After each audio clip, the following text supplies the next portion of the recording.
Hi, and welcome to Finding Your Way Through Therapy, a proud member of the Sightcraft Network.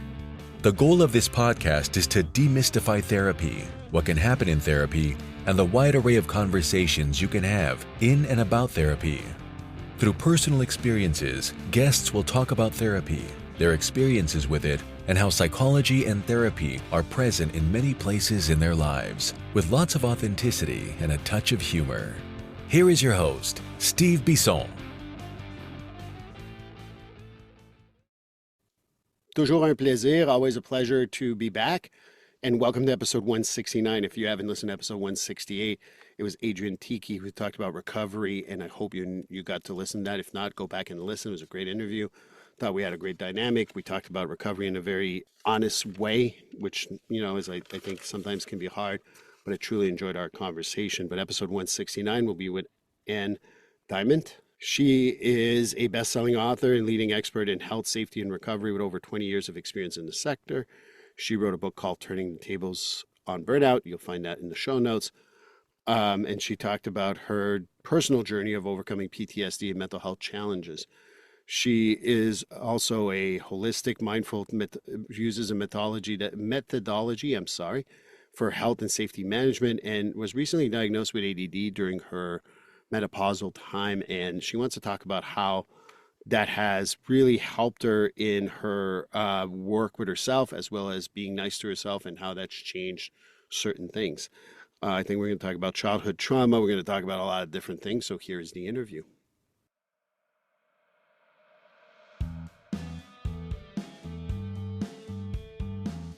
GetFree.ai. Yes, you've heard me talk about it previously in other episodes, but I'm going to talk about it again because GetFree.ai is just a great service.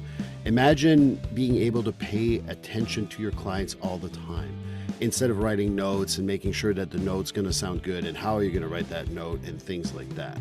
GetFree.ai liberates you from making sure that you're writing what the client is saying, because it is keeping track of what you're saying and will create, after the end of every session, a progress note. But it goes above and beyond that. Not only does it create a progress note, it also gives you suggestions for goals, gives you even a mental status if you've asked questions around that, as well as being able to write a letter for your client to know what you talked about. So that's the great thing. It saves me time, it saves me a lot of aggravation, and it just speeds up the progress note process so well. And for $99 a month, I know that that's nothing.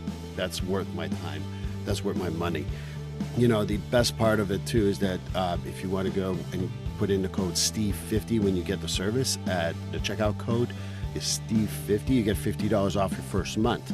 And if you get a whole year, you save a whole 10% for the whole year. So again, Steve50 at checkout for GetFree.ai will give you $50 off for the first month. And like I said, get a full year, get 10% off. Get freed from writing notes, get freed from always scribbling while you're talking to a client, and just paying attention to your client so they win out, you win out, everybody wins. And I think that this is the greatest thing. And if you're up to a point where you got to change the treatment plan, well, the goals are generated for you. So getfree.ai, code Steve50 to save $50 on your first month. Well, hi, everyone, and welcome to episode 169. Just happy to have Ann Diment. Did I get it right? You got it right. All right, great. I hope I don't have to repeat it. As a guest, it's been, I was reading her bio, reading a lot of stuff. We just talked a little bit. Ironically, this episode coming on 9/11, which will be 23 years. I can't believe she was giving us a story about that. I want to share the story because I think that's important for people to know. Yeah, sure. Thanks very much for having me, Steve. It's a pleasure to be here. I was visiting New York just before 9/11, and I was in the Empire State Building, and I went downtown to the Twin Towers, and I'd met some Scottish firemen, and I lived in Edinburgh at the time, so I noticed that I'd met some Scottish firemen up at the Empire State Building, and then when I went down to the Twin Towers, I noticed a local first responder, a firefighter, checking the hydrants. So I took a photograph of him, just just for my records, to show my friends when I got back home, of course. And anyway, I went back to work in Edinburgh, and in those days we had photographs developed. You had to send them off to be developed, and we were watching some. I think it was a sports tournament that was on TV. They allowed us to watch the TV at work whilst the sports tournament was on. And of course, I was showing everyone at work these photographs of my time in New York. And we watched the whole thing unfold on TV. And it was just shocking, for everyone involved. We thought it was a movie. So I've thankfully been back there to do the New York Marathon for my 40th birthday, 10 years after that. And then I went back 10 years later with my art college when I was doing my art foundation and went to see the memorial. So I think a little bit of closure there, seeing it, the memorial, the appropriate memorial that's been put in place. So yeah, that's my story. As a newly citizenized American, we never forget. No. But more importantly, as a human race, I think we can't forget what that meant for a whole lot of people. So thank you for sharing, and congratulations. Running a marathon is amazing. So no matter where you do it, but congratulations for that too. Well, that actually, just to add to that, I actually walked the marathon because I was with a breast cancer charity, Walk the Walk, and it started in New York. Nina Barrow, as a protest for the treatment of women with breast cancer, and we walked in decorated bras. So we went as a team and we walked from Staten Island to Central Park in our decorated bras. It's quite good. Walking 26.2 miles in decorated bras is quite a sight to see. And yeah, it was. well, I'm happy you did that. But I feel like we're talking a little bit, being released on 9/11. I want to make sure I made a mention out of that. But now might be more important for me to not skip any beats and ask you more about you.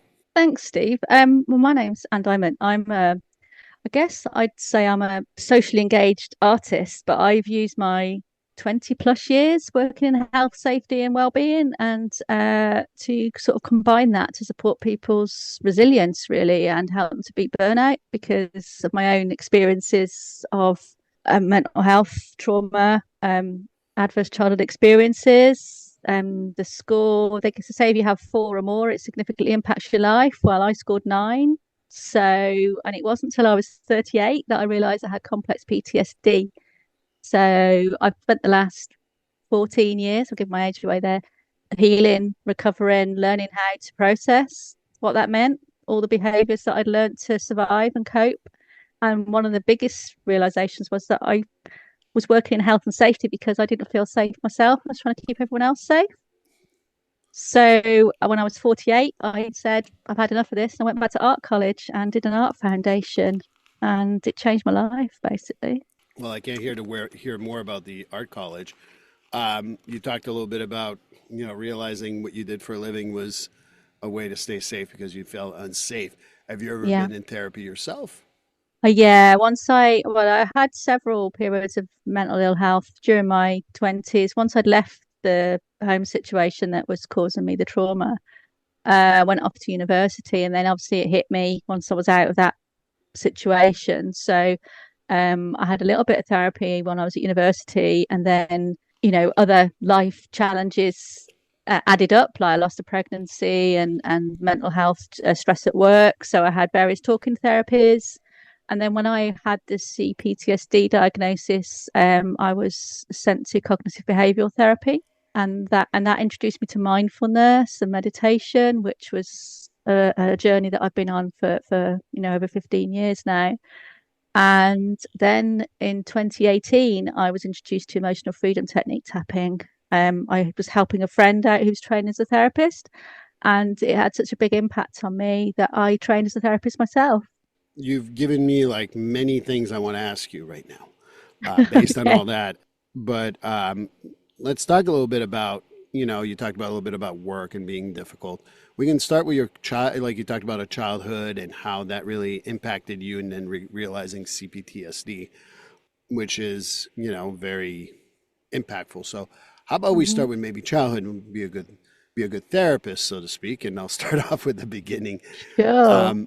How, you talk a little bit about the impact of childhood trauma. How did that impact you, and how did it bring you to healing and recovery where you're at today? Well, I mean, I don't know how much detail you want to go into, but basically, my parents split. My mum left my father when I was 5, so obviously there was a separation trauma of not being with my dad. And I'll just say that I wasn't really wanted by the parent that took me. They took me because they felt like they had to. So every time they had a challenge or trouble in their next relationship, I was the emotional punch bag or physical punch bag or whatever. So when you grow up from the age of 5 to the age of 17 being not feeling like you belong, it has a big impact on you for the rest of your life, so you don't feel like you had. And obviously now I know I've got ADHD, which I was diagnosed with this year. There's that extra layer to add into it as well, thinking, well, was it my ADHD or was it the family situation? So there's a whole lot of stuff that I needed to unpack. But yeah, the it was leaving. I got kicked out when I was 17. I walked in an argument, so I had to finish school, living with a step relative, and then go to university. So it was, I used education and be doing everything I could at school, every club, every after school class, so I didn't have to go home. And I knew that's the only way I could get out there was to stay on, do everything I could at school. Just because, thankfully, when I was at that age here in the UK, we didn't have to pay university fees, so I could go to university without being reliant on them for funding. Yeah. So it became Yeah, your safe zone.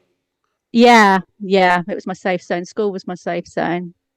Well, and Yeah. it's good to have a place where you can have your own thought process, your own ideas, and then, the realization of what you've been through is probably where it really strikes you because, one of the things I've always seen in the trauma work that I've done is that you don't know it's weird until you leave and someone tells you, no, this was fucking weird.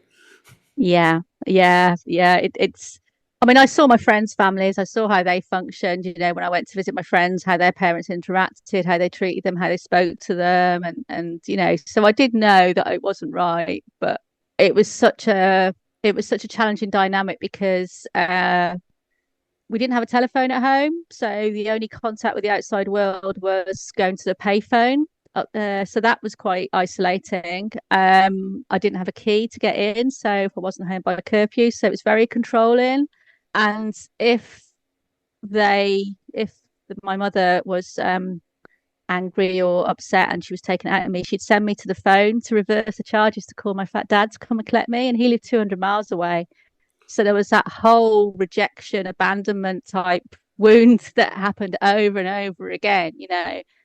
Um, yeah, and then there was alcohol dependency and a serious attempted murder as well. So there was quite a lot of trauma going on. So I was trauma bonded basically. I think because what else? Where else would I go?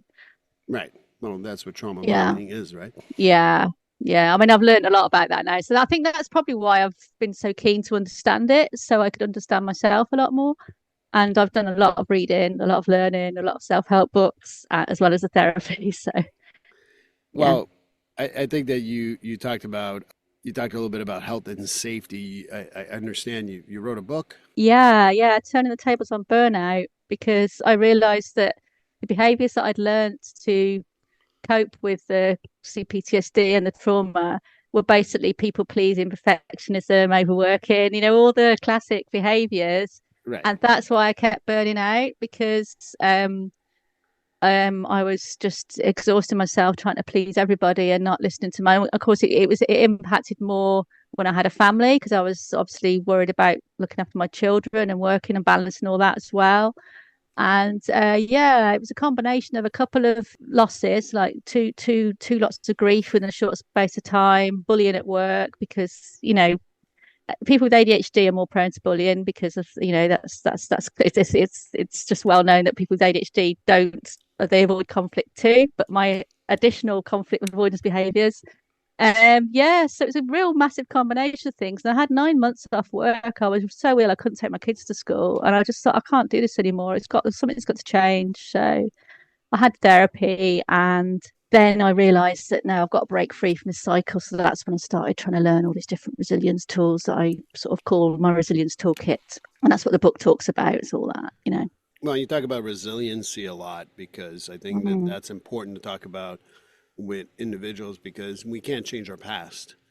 and we got to No, develop some resiliency in order to deal with the today, the here and now. you have. If you were going to talk to my audience and said to me, the one tool, the tool that really helped you the most in your resiliency, what would you say it was? Might sound really odd, but the first thing I always teach my clients is acceptance of where you are and whatever you're feeling right now, because it's a suppression of the emotional response and a suppression of accepting that whatever's happened to you that actually causes you. It's a second dart principle I always share in my workshops. You've been wounded, but the more you go over it and say that shouldn't have happened, or they didn't, that you're wounding yourself, you're not wounding anyone else, or you're holding on to the anger. So the acceptance part is like, this is where I am. This is a line in the sand. How can I let go of the past and move forward in a more healing way? It really sounds like acceptance and commitment therapy. If you ask me, ACT is. Oh yeah, you're more expert in that than me, Steve. I'm sorry, I don't. Yeah, No, but it really I sounds. guess it is. It's good. It's good because I think that it's not weird to me, but acceptance is real. The Hmm. You'll heal once you accept reality. I think that it's hard for Definitely people to realize that, but like what happened to you is what happened to you. Whether we talk can't about, change that, can you? well, I don't mind doing talk therapy. Obviously, that's what I do for a living. But even if I Yeah, talked it for 20 years to you till you're blue in the face about what happened to you, if we don't get to acceptance and we don't get to, hey, this is what it is and I can't change it, what's the point? I'm a Buddhist and I like to use the Buddhist statement mm, of holding on to anger is like holding on to a hot coal, yeah, expecting it's going to burn someone else.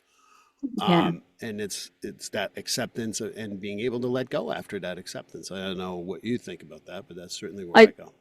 totally, and that's where I was coming from with the second dart thing. I mean the turning point for me was the therapist, the CBT therapist, introduced me to John Kabat-Zinn's work and the whole compassionate, compassionate mind and the whole mindfulness based stress reduction. And that once I started getting into mindfulness and understanding, and with the emotional freedom technique, understanding how your brain works. So, the tapping on the acupressure points tunes into your stress response, your amygdala, because every time you have a thought, this, I'm speaking to the audience here. Every time you have a thought, your brain doesn't distinguish between whether it's happening now or when it happened in the past.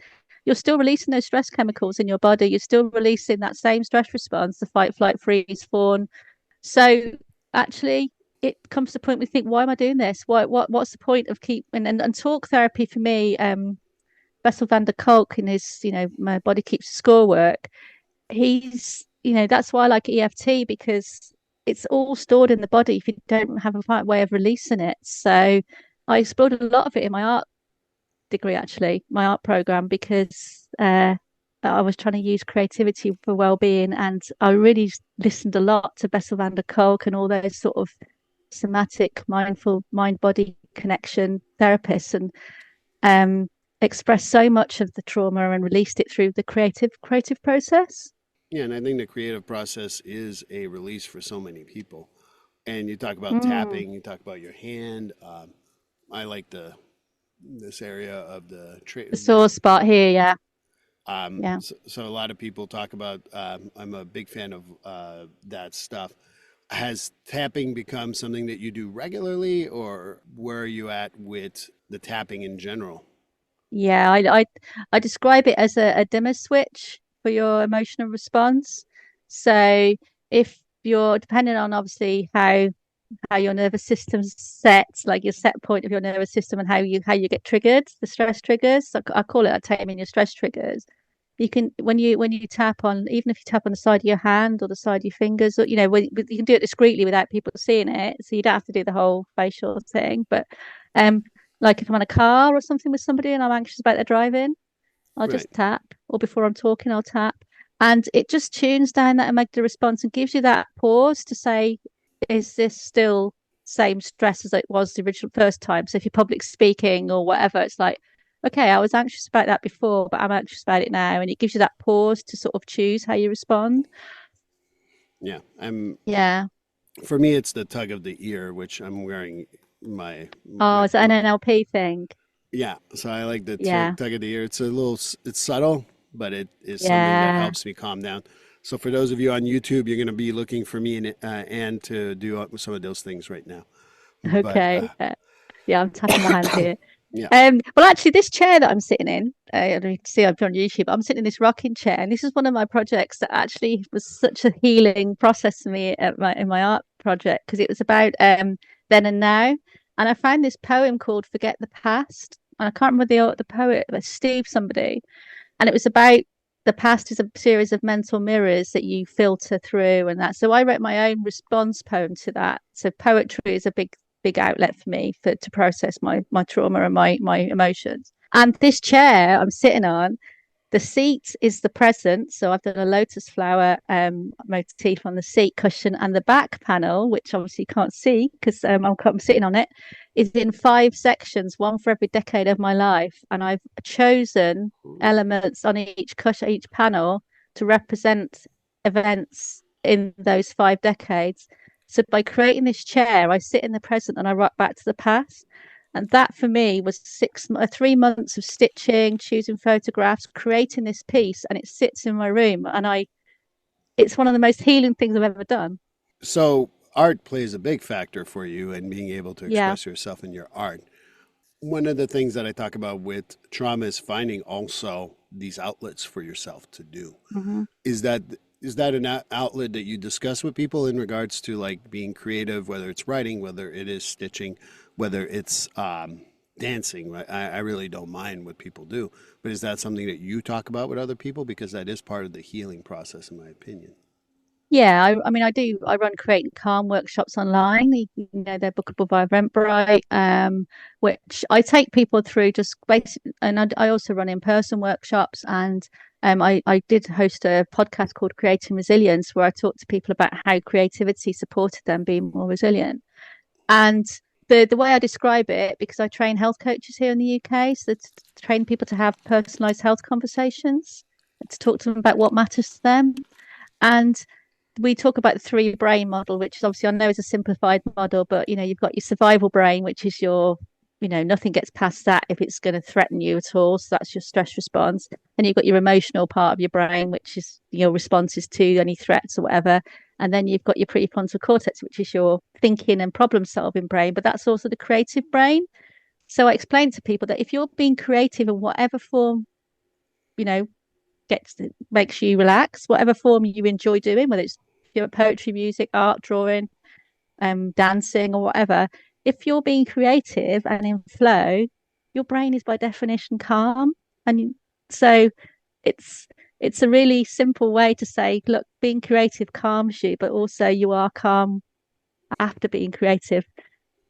So that's how I explain it to people. Yeah, and I think that being able to, I tell people about incompatibility.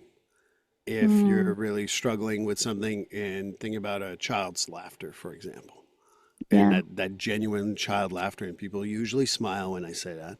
And I'm like, Hmm. see, we created an incompatible thought about what you were like reprocessing from your thoughts in the past or trying to fix it or what have you. So I like it, call it distraction, call it redirecting, call it whatever people like to feel. But I remind them like that's being creative and being able to think about different things. Like to me, I have like as my kids laugh at me is there's like three reels that they put on my phone that when I really want to laugh, I just watch it and then I start laughing Oh, yeah. hysterically. And it seems silly, but it really definitely move me from my primitive brain, as I call it, to more of my cerebral cortex and be like, oh, okay, I can feel good. It's okay. It's past. I'm safe now. Yeah, well, laughter yoga is a whole thing, isn't it? I mean, have you ever tried laughter yoga? That's amazing. I mean, you can stand there feeling really uncomfortable in a circle with people, and just the act of faking a smile Right. starts releasing those happy hormones because your brain, again, doesn't know the difference. If it sees those muscles are activated in your face for a smile, it'll Right. still release the same chemicals, won't it? So it's a very complex thing, our brains, but actually it's also on the fundamental level very simple. It's the same stimulus that's going in. It doesn't gauge time or genuineness, does it? Because if you're smiling, even if you didn't mean it or not, you still get that effect. Well, I think that laughter is the best medicine. It's the best Hmm. therapy. Part of the work I've done talking about, how to overcome the impact of any type of trauma. I tell people like laughter is the key. And in therapy, Mhm. I a little bit like this podcast, I go from, being fairly serious to making silly jokes. And Yeah. the reason why is that you actually internalize whatever you learn a lot faster if you're smiling and laughing. Yeah. Because you're in that creative problem solving part of your brain. So I definitely relate to that. And, tapping helps. People always think it's funny to do tapping when they first start. But once they get into it, and they're like, hey, this really works. I'm like, yeah, I'm a Reiki practitioner. So believe me, I know other stuff that works on that level. Well, it's interesting actually because obviously tapping can work on many levels, and you can do yourself, you tap on yourself, which is the calming thing. But if you're working with a therapist, like when I work with clients, when I'm doing EFT therapy with them, because I do also offer EFT therapy sessions, we can do the tapping, like basically repeating what they've said or work using the client's words and working through. But what I love about it is so creative and so imaginative because we can use so many techniques. We can use the movie technique, so we can separate them from it. We can do parts work. We can take them back to their inner child. And what I love, one of my favorite things I love doing is the writing on the walls exercise, which is like Gary Craig originally did that. And I take the clients to imagine them to be in a space where they feel happy and talking about their beliefs that are, they're put there mostly before the age of 7 by other people. So the beliefs about themselves. And that's the writing on their walls. And we talk about palace of possibilities. So we mostly stay in one room confined by these beliefs about ourselves. And there's such creativity and imagination when they bring in their favorite pet or they bring in their younger self or they bring in somebody else they want to help them clear these old beliefs. And then they just go to town with all sorts of wonderful ways of clearing and redecorating this room the way they want it. And then go through the door and leave the room. And that creative process of clearing sometimes decades of trauma just with a simple creative exercise is so magical. And they do that obviously while they're tapping. And it's amazing. I mean, you don't need to sell me on the impact of tapping. I definitely know that it brings personal transformation, not only in a creative Mm, level, but like you've mentioned so nicely, it takes away those emotional blocks, right? And I mean, that's my yeah, experience anyway. yeah, yeah. And I think that's probably why I was drawn to it because of the creative nature of it. Because the physical act of tapping is one thing, but it's how you ask the questions or how you can go off in a complete rabbit hole. And maybe that's why I like it because my ADHD brain just loves the sort of flitting from one thing to the next. Yeah, well, I think that we're all getting close to that in general. I think that with Yeah. our the whole phone, social media aspect of everyone now, we need this creative outlet. We need to redirect ourselves, and we have trouble sometimes focusing. So finding that one thing you can focus on is so important. Well, that's the thing with the rise of AI now, isn't it? Because people just what I'm not saying it's bad, but what I'm saying is there is one thought stream saying that actually it's removing our creative thinking process as well because you don't have to think for yourself. You just put a question in, and this sea of information will come out and do things for you, which can be helpful to organize your thoughts. But on the other hand, we're already lost our attention span, but as our creativity going to be stifled by it as well.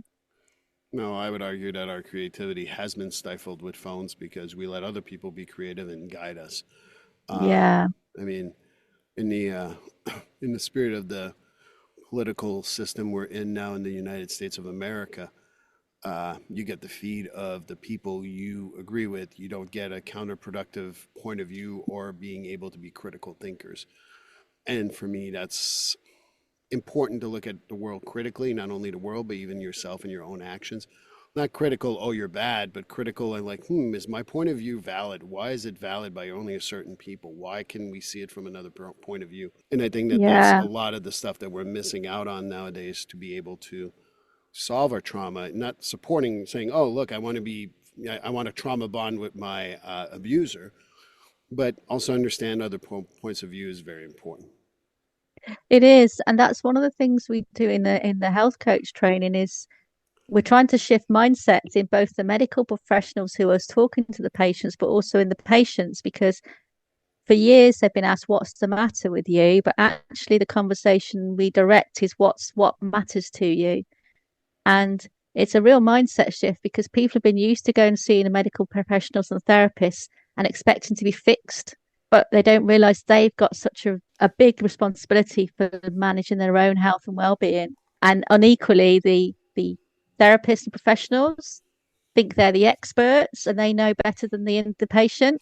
But actually, the patient knows themselves far better than obviously they've got a lot of medical knowledge or knowledge in their field, but the patient knows themselves and their needs best. So it's that changing of mindset on both sides. So one of the creative things I do in my creative wellbeing workshops is a simple mindful breathing exercise of drawing around your hands. So you like breathe in as you go up, breathe out as you go down, and do that so that you're calming the nervous system down, touching the acupressure points. So we get our hand. That takes away the fear of the blank page because they've done a hand drawing, but also they've calmed their nervous system down, they've slowed their breathing down, and then they can write 5 things that matter to them. And that is such a brilliant exercise to do because it gets them thinking, actually, what does matter to me? And then it gets them thinking about what's really important to them. But yeah, that's the mindset shift in the health care that I train, is getting people to think, actually, I have responsibility for my own health and well-being. You know, I'm not expecting you to fix me. I'm expecting you to support me in this recovery journey. Well, you know, I can also imagine just even touching your hand has some sort of therapeutic effect too. So yeah, it's a brilliant exercise. And one of the other creative things to do is well, music. I'm a percussionist and I play washboard, and okay. I have these gloves with thymbols on the end. And I realized the reason I like playing washboard is because of it's literally stimulating all acupressure points. Well, I didn't know you were from Kentucky, but you hide the accent really well. I have a Zydeco. I have an original Zydeco washboard, actually one of the over shoulder ones. Yeah. Oh wow, really? Yeah. Well, you know, I think that the other part too is you talked about taking responsibility. It's a common theme that I actually had a recent podcast interview where I talked about, like, they talked about the magic bullet, and I joked around, well, you know, you're from Florida. We don't use bullets in the Northeast. We use, I call it the magic wand. Oh yeah. And she laughed, obviously, but to me, that's the other part too, is that I have a lot of people who come in and like fix me. I'm like, oh, let me get the magic wand. I'm like, no, I can't fix anyone. And you know, a common message in finding your way through therapy too that I like to remind people is that no one, you know, I've seen over 10,000 people in my career. I have fixed 0 people. Yeah. I've given tools and assets and ways to deal with it for people so they can feel better and practice it in their own lives. But I've never fixed a human being in my career. We see that's the problem, and I think some part of it is in the marketing, especially for therapists. They market saying, I will help you transform in XYZ, or this will transform you. But nothing will transform you unless you put the work in. You can have the tools, and you can have the support and the peer support and the sort of accountability to do it. But you know, even in coaching, a coach is only there to guide the person. They're not there to tell the person what to do, whatever. You know, we talk about directive and non-directive conversation skills. Well, you're not telling the person what to do because they're not going to do it if they don't want to. Right. They have to want to change or have to want to do the thing. You know, nobody can fix somebody, can they? They can give them the tools and the support and the therapy, but they can't actually, you know, the person has to do the work as well.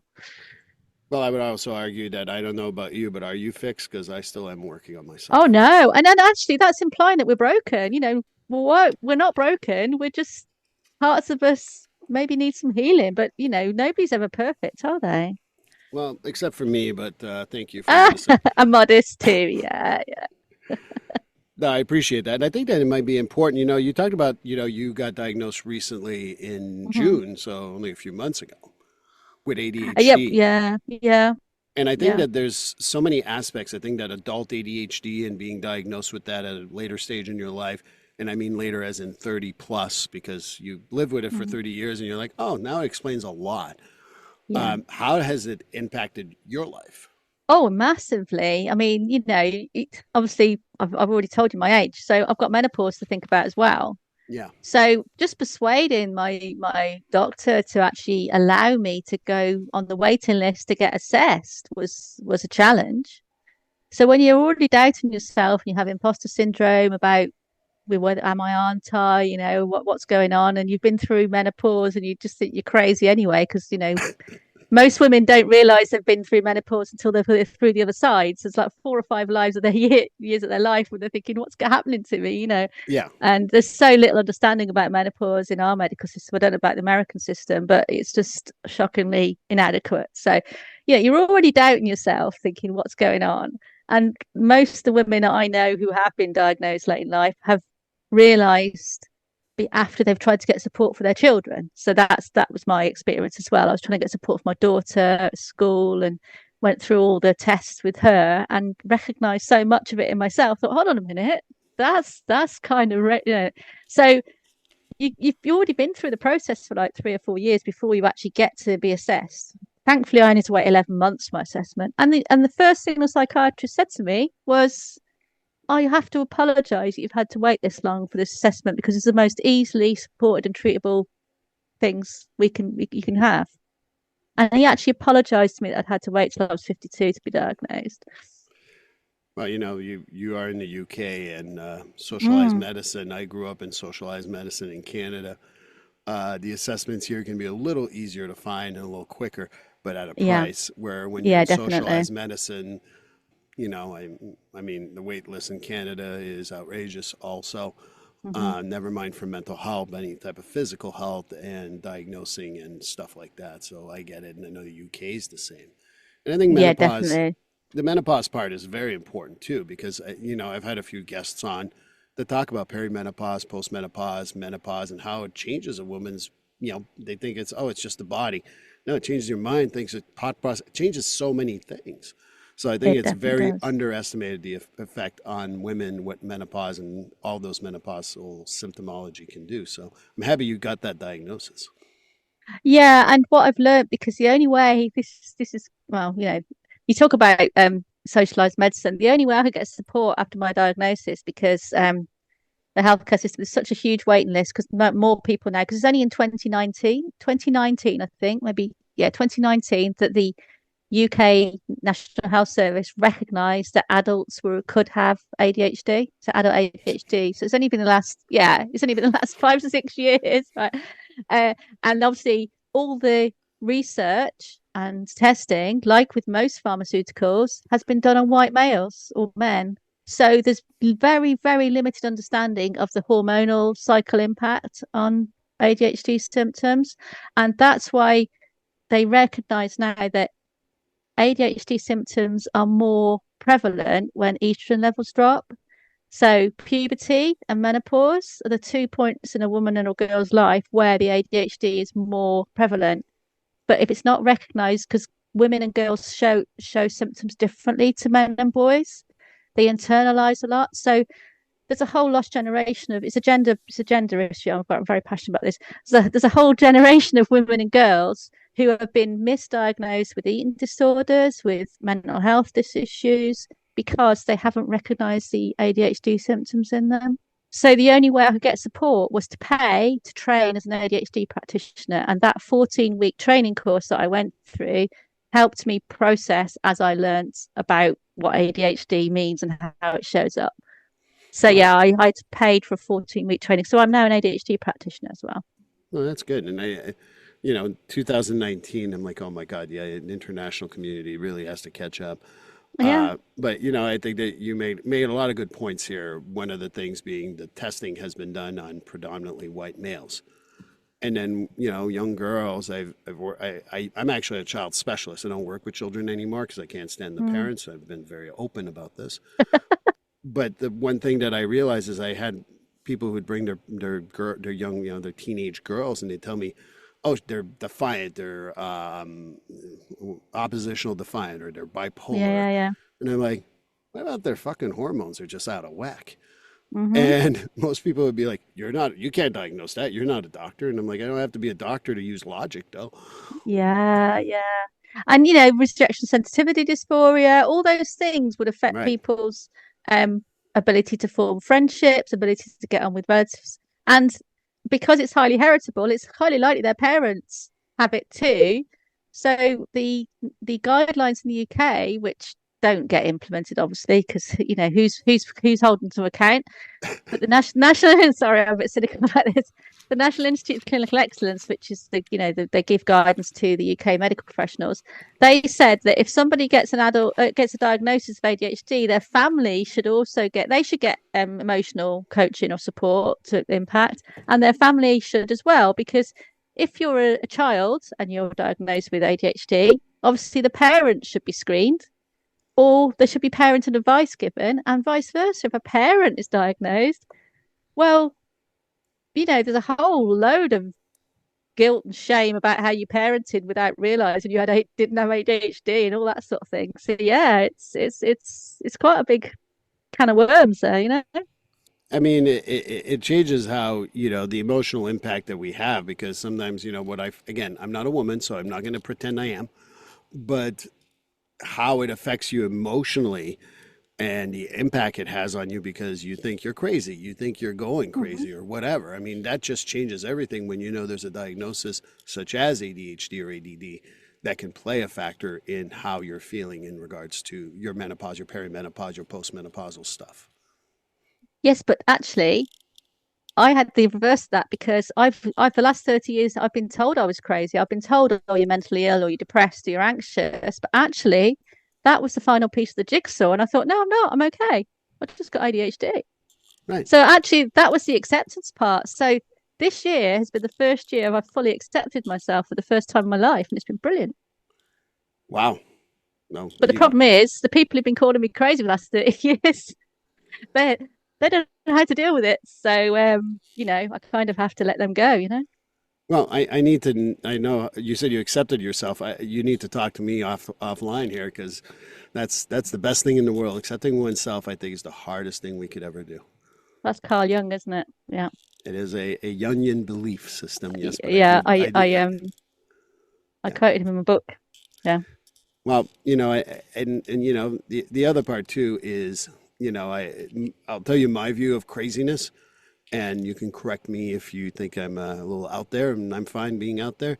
Like, we're all crazy. We're all crazy differently, but we're all crazy. And it's really accepting where your crazy's at. If you need some support, if you need some help, or if you can do it on your own, or you can do it with therapy or a group, but ultimately realizing that we all have a little side like that. It's not that we're crazy. We're just not fitting into anybody's box and they get pissed off about it. Yeah, well, you see, I'm understanding, I'm unpacking the whole neurodiverse, neurotypical versus neurotypical thing. And there's an argument that actually, the term ADD or ADHD, the disorder bit, actually is probably shouldn't be in the DSM really, because the diagnostic manual, because it's not a mental health disorder. It's just a spectrum of how our brains function. I just because our brains process dopamine and other neurotransmitters differently. So it's an interesting debate, and there's a whole load. I mean, obviously, you sort of get involved in all the different groups, then, don't you? But it's a different debate about, is it an illness? It's not an illness. It's just a different developmental condition, isn't it? And I think that that's where we need to move also in the mental health realm, in my opinion, is that they're conditions, you know? It's the difference. It's just a difference, and we're all different. Nobody's the same. Even twins aren't the same, are they? I mean, they've still got slight differences. Yeah. And I recommend anyone who wants to go look at twin studies where they separated at birth, they'll show you that, your environment impacts you as much as your genetics. Yeah. Um, but yeah, no, I think that it's absolutely true that, if when I tell people, like, what my biggest pet peeve is when people say I'm ADHD or I'm bipolar or Hmm. I'm depressed. No, you're not. You have that condition. You It's like happen to, I'm toenails or I'm fingernails, isn't it? You have fingernails, but you're not fingernails. yeah, I mean that's the bottom line. I think that when we have, you can call it a disorder if you wish, and condition I like better. I think I'm going to start stealing that from you because it really is a condition. Like I grew up with my own trauma. I have my trauma from my work, but it's not who I am. I'm not Mr. PTSD. I just happen to be a therapist, a human being who's a father, who's a boyfriend, who's a son, who's a friend, who's a neighbor, who happens to have some sort of post-traumatic stress disorder in my life. So Yeah, I like to change that view for people. We're not our disorders or our conditions. yeah, and that goes hand in hand with how you validate yourself, isn't it? Because you don't validate yourself by your bank account or how much you're earning or what job you are or what people think of you. You know, you have to internally validate yourself as yourself. And that was the one thing that you talked about, the emotional impact. That was the one thing that I've had to, well, I'm still coming to terms with is who am I? Hmm. Because I've had this identity for the last, well, at least the last 15, 16 years is, oh, I'm a trauma survivor or I'm this or I'm that. But I've got to see all that through a different lens now and say, oh, okay, well, I can understand why that happened, but I didn't know. And the resources I had at the time, I felt like that. But actually, I completely understand now. And it's a whole new shedding of, stuff that the story, it's retelling your story basically. So the good thing is I've got another book in me now because I've got to rewrite the whole book that I published last year through a neurodiverse lens. Keep me busy. Well, I'm going to definitely link the book into the show notes. The other thing I want to really link in the show notes is your 6 week coaching and recovery program that you talked about. Can you tell me more about Hmm. it? Well, yeah, it's kind of it's the development because I was in my old, before I did the whole ADHD diagnosis, I was a stress and resilience coach, and I did a resilience reset type coaching program where I took people through a burnout recovery journey to try and help them understand the behaviors that will lead them to burnout. So really, the resilience reset is supporting. I'm really focused on neurodivergent women because that's my passion now is to get women to understand the many barriers and inequalities they face in their life and neurodivergent women. That's an extra one. It's basically a 3 month, a 6 week, sorry, a 6 week process where we have coaching calls and I share tools and I give you WhatsApp support over the 6 weeks to help you start thinking, you know, where am I now? What's got me to the stage where I am and where do I want to be, basically. Well, I'm going to definitely put that in the show notes. I think that's a great idea. And with the coaching for over 6 weeks and talking to someone is important because Hmm. it can be a lonely process, if you ask me. Oh, so isolating. Yeah, really isolating because you say you don't know who you are and you've all the things you believed about yourself and the people around you have believed about you just have to be unpicked and reframed, basically. And I can't remember who said this, but everything you know about yourself is wrong. Yeah, That's that's that's good. That's good. basically what you're being told. Yeah, and say our brains, like Carol Dweck's work on mindset and growth and all the different mindsets. Uh, our brains just constantly renewing ourselves and constantly malleable and shaped by our environment so much that actually we can be anything we want to be. We just have to believe it and actually support ourselves to shed anything that's stopping us from doing it and just go and do it. And I think that that's the important part is just do it. Um, Mm. in my office, in my this is my studio, so to speak, but my office, there's a sign that says "Do or do not." There is no try.